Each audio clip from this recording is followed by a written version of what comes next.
Welcome to Priyanka's एजुवर्स। आज की class में हम डिस्कस करेंगे कम्युनिकेटिव लैंग्वेज टीचिंग यानी कि CLT के क्या एडवांटेजेस है। थोड़ा बहुत रिवीजन करेंगे क्योंकि इससे पिछली वाली क्लास में मैंने आपको CLT यानी कि कम्युनिकेटिव लैंग्वेज टीचिंग जो इंग्लिश पैडागोजी का बहुत इंपॉर्टेंट पार्ट है, REET means CTET, UPTET, HTET, किसी भी टेट एग्जाम के लिए, तो इससे पहले वाली क्लास आप ज़रूर देखना क्योंकि उसमें मैंने CLT को एक्सप्लेन किया है कि उसमें क्या क्या रिसोर्सेज यूज होती हैं, CLT होता क्या है, इसकी क्यों ज़रूरत है। और इस वाली क्लास में मैं डिस्कस करूँगी कि CLT के क्या एडवांटेजेस है यानी क्या प्रॉफिट है और क्या इसके नुकसान हैं, और थोड़ा बहुत रिवीजन भी मैं आपको करवा दूंगी। तो वीडियो को एंड तक ज़रूर देखना, बहुत हेल्पफुल वीडियो होने वाली क्योंकि यहाँ से एक या दो क्वेश्चन ज़रूर आता है। तो चलिए स्टार्ट करते हैं। सबसे पहले मैं आपको थोड़ा बहुत रिवीजन करवा देती हूँ कि एक्चुअली कम्युनिकेटिव अप्रोच होता क्या है। तो देखिए, कम्युनिकेटिव अप्रोच यानी कि CLT होता क्या है, कम्युनिकेटिव लैंग्वेज टीचिंग। ये एक लिंग्विस्टिक अप्रोच है यानी कि ये भाषाई संचारात्मक दृष्टिकोण है। इसमें ये रीसेंट और लेटेस्ट अप्रोच है यानी कि अभी अभी आया है, ये बहुत ज़्यादा नवीनतम दृष्टिकोण हम इसको बोल सकते हैं। इसका उपयोग क्या होता है, ये किस पे जोर देता है, emphasis on the use of language. और CLT जो है वो लैंग्वेज के यूज़ पे फोकस करता है। आपको याद रखना है किस पे फोकस करता है, लैंग्वेज के यूज़ पे। आपको याद रखना है कि CLT किस पे फोकस करता है, लैंग्वेज के यूज़ पे। यानी कि कोई भी बच्चा है वो क्या करता है, किसी भी भाषा को यूज़ करता है, उसके अंदर CLT अप्रोच यूज़ होता है। यानी कि बच्चा जो है वो सिर्फ ग्रामर के रूल्स ना रटे, सिर्फ ग्रामर के व्याकरण के नियम ना रटे, बल्कि उसको डेली लैंग्वेज में बोले। तो CLT का जो मेन जोर होता है वो किस पे होता है, यूज़ ऑफ लैंग्वेज यानी भाषा के उपयोग पर CLT यानी कि संचारात्मक दृष्टिकोण फोकस करता है। इतनी बात हमें याद हो गई।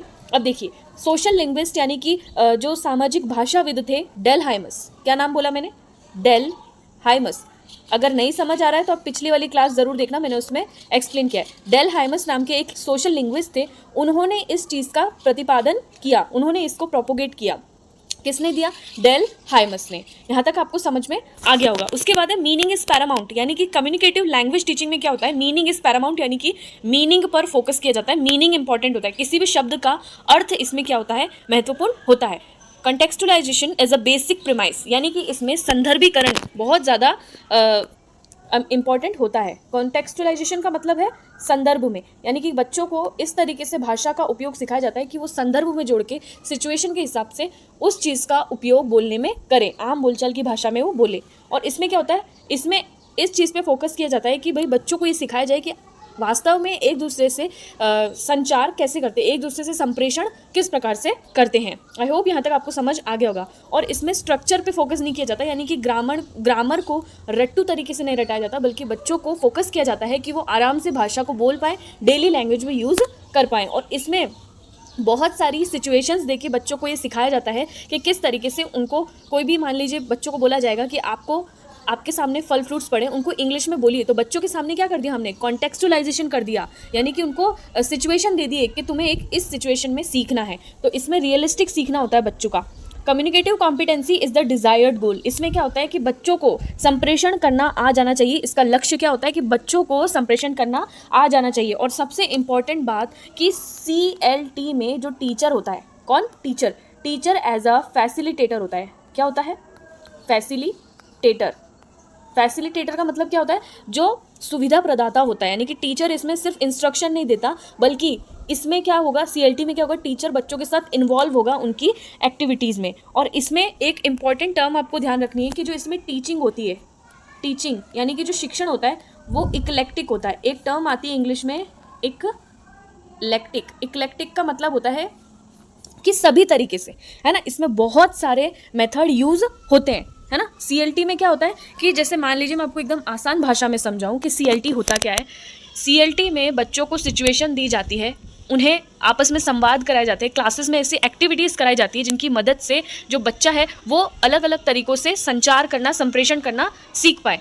क्या कर पाए, आराम से बच्चा अपने भाषा को, अपनी अभिव्यक्तियों को अच्छी तरीके से बोल पाए, एक्सप्रेस कर पाए। CLT का मेन उद्देश्य यही होता है, जिसमें टीचर एक फैसिलिटेटर के रूप में होता है, यानी कि एक सुविधा प्रदाता के रूप में होता है। इसी को ही बोलते हैं संप्रेषणात्मक दृष्टिकोण।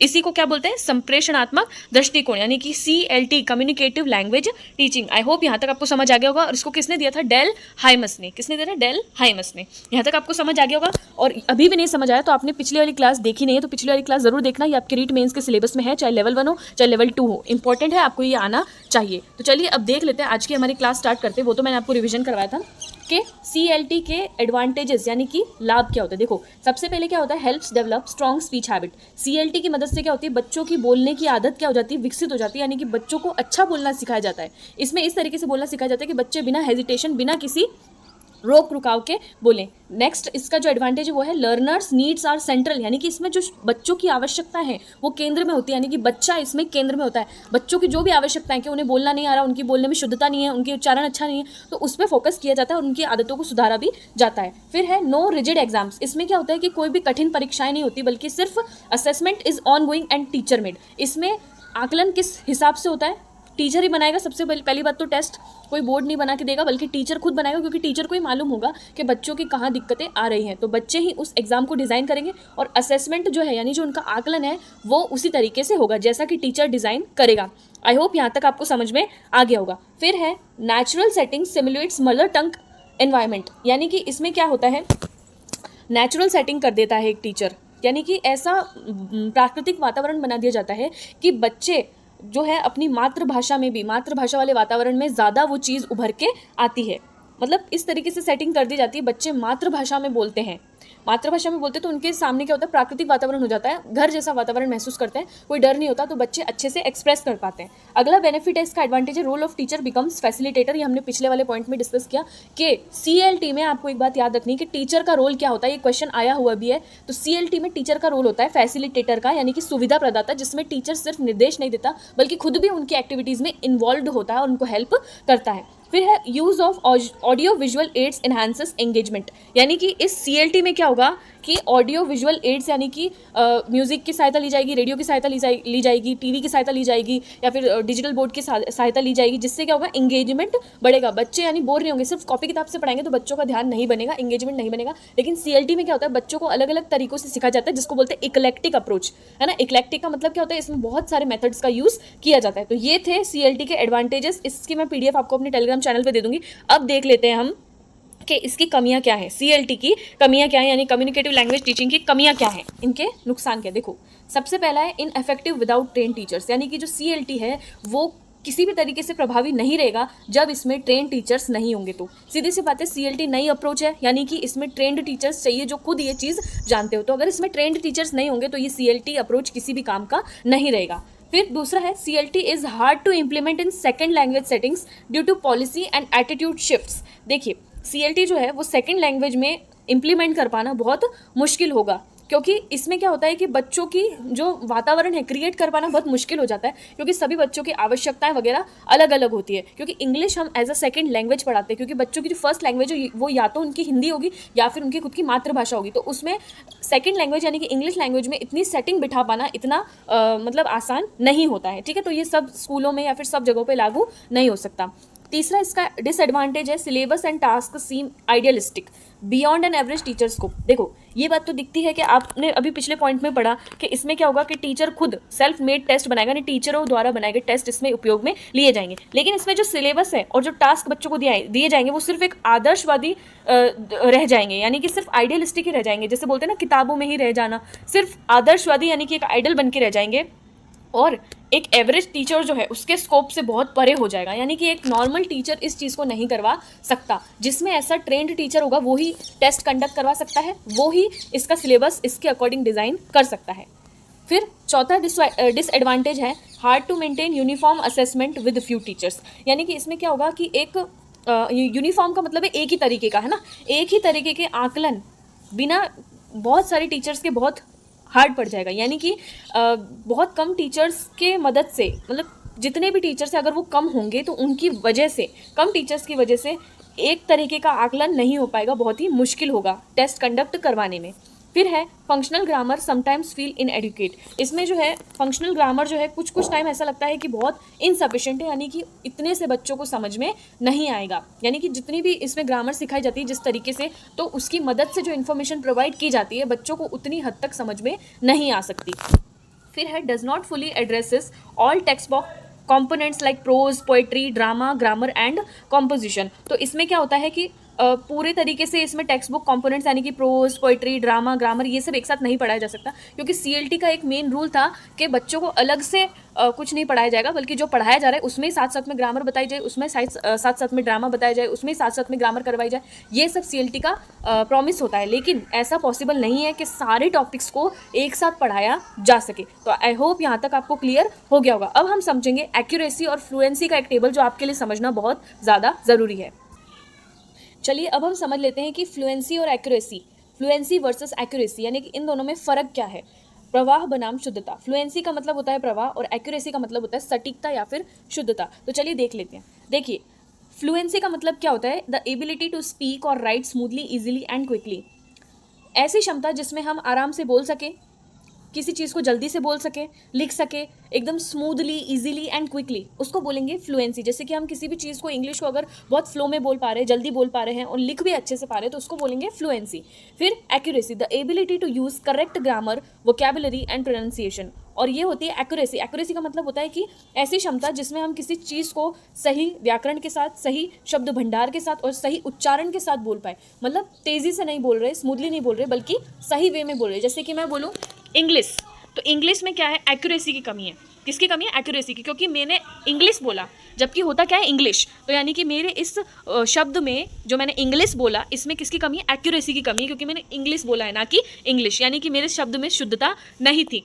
और वही मैं एक सेंटेंस फर्राटे से बोल जाऊँ कि my English is very good, तो इसमें क्या है, इसमें फ्लुएंसी और एक्यूरेसी दोनों है। कैसे, क्योंकि मैंने बोला my English is very good, यानी कि मैंने जल्दी से बोल दिया इस वाक्य को, स्मूथली बोला, इजीली बोला, और इसमें मेरे कोई उच्चारण में गलती भी नहीं थी, एकदम सही बोला मैंने। तो इसमें फ्लुएंसी और एक्यूरेसी दोनों थी। तो आई होप ये वाली चीज़ आपको क्लियर हो गई होगी। अगला है कि फ्लुएंसी का और एक्यूरेसी का लक्ष्य क्या है, गोल क्या है। देखो, जो फ्लुएंसी है उसका फोकस रहता है किस पे, मीनिंगफुल एंड नेचुरल कम्युनिकेशन पे, यानी कि बिना किसी मतलब का दिखावा नहीं होना चाहिए, बल्कि अर्थपूर्ण और प्राकृतिक संप्रेषण होना चाहिए। फ्लुएंसी का मतलब ये होता है। और एक्यूरेसी का जो फोकस होता है किस पे होता है, करेक्ट यूज ऑफ रूल्स, यानी कि जब तुम किसी भी वाक्य को बोल रहे हो, किसी भी सेंटेंस को बोल रहे हो, उसमें व्याकरणों के नियमों का पूरा प्रभाव होना चाहिए, यानी कि गलती नहीं होनी चाहिए।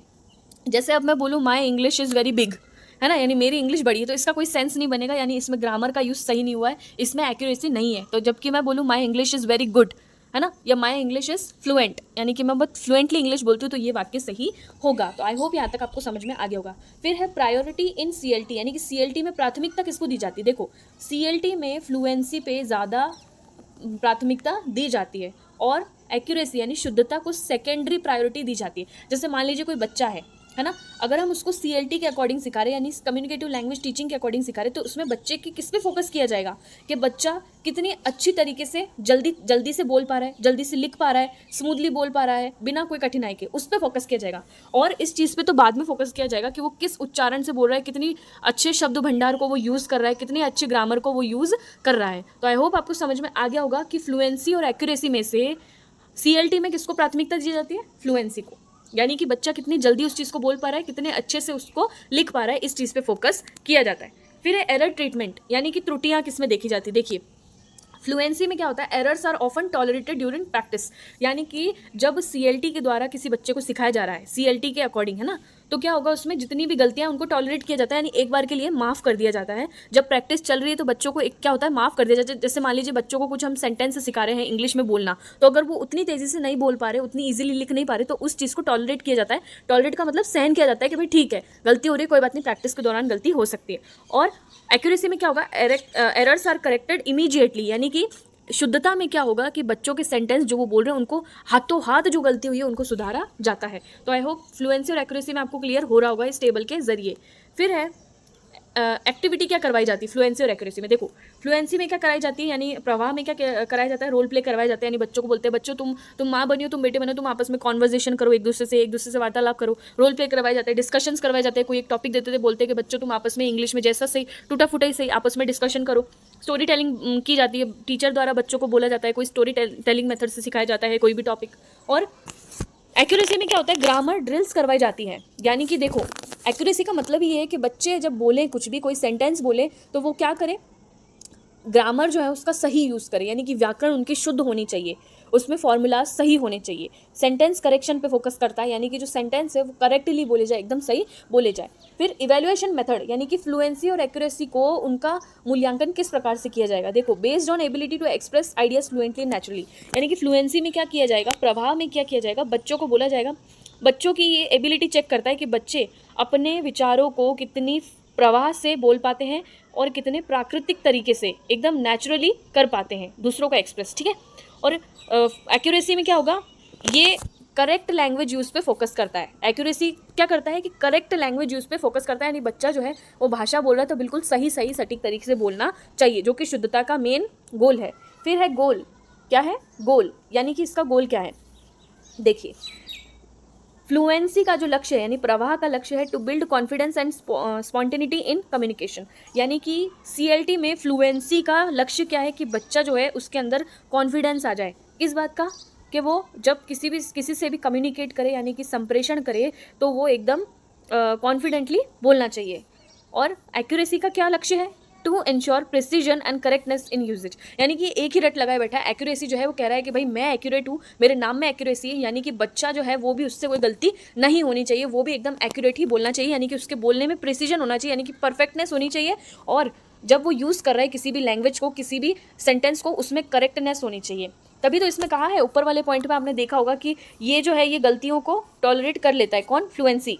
फ्लुएंसी क्या करता है, फ्लुएंसी जो है ये वाला फ्लुएंसी, ये क्या करता है, गलतियों को टॉलरेट कर लेता है, यानी कि इसमें गलतियां चल जाती हैं। लेकिन एक्यूरेसी जो है वो भाई टॉलरेट करता ही नहीं है, वो क्या कहता है, एरर्स आर करेक्टेड इमीडिएटली, यानी कि इसमें जो गलतियां होती हैं, त्रुटियां होती हैं, उनको हाथों हाथ सही किया जाता है। तो आई होप आपको ये पूरी की पूरी सीएलटी क्लियर हो गई होगी। और सीएलटी में आपको इससे ज़्यादा नहीं पढ़ना दोस्तों, मैं आपको इसके टेलीग्राम पे अपनी पीडीएफ दे दूंगी, बहुत है। इन 2 क्लासेस में आपका सीएलटी वाला टॉपिक कंप्लीट हो गया। इसके बाद में इससे रिलेटेड, सीएलटी से रिलेटेड जो एग्जाम में क्वेश्चंस आए उसके एमसीक्यूज लेके आऊंगी। वीडियो अच्छा लगा हो तो लाइक करना, शेयर करना, सब्सक्राइब करना। Thanks for watching.